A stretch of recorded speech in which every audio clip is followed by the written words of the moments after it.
sa mga Diyos. Kanigis, kalibutan, may buntag.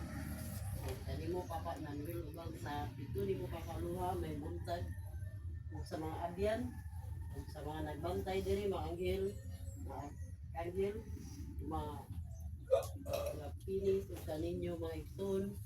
May buntag kaninyo mga kong brother. May buntag. May buntag. Sa ilo ay ko ninyo nga karon pa ko nakasimba gumikan sa Kabisi pero akong gipaninguha karon nga makatambong gid ko. Happy Easter Sunday sa inyong tanan.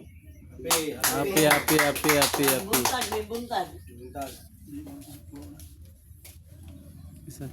Pero nabot ipasabot ni Ebanghelyo na to nga gilimod ni Pedro, si Jesus, kinahanglan mga igsoon ang mga atong pagtuo o kining debosyon dili nato ikauwaw.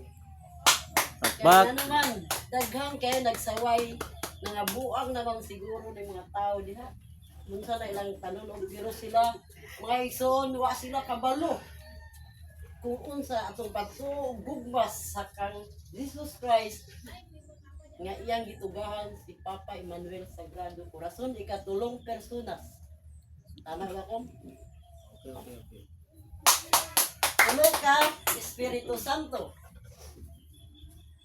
Pero mga igsoon, gipatindog ko ninyo wa gyud ko'y alamag ani pero ang Ginoo na gyud mo naghayag sa una unsa ko istorya. Una sa dito sa Tarbawan daghan bitaw ningon niya unsa man ang tinuuan na. Di unsa kung tubag iya lang ta luwas walay relihiyon debosyon nga makaluwas kung dili atong binuhatan mga igsoon.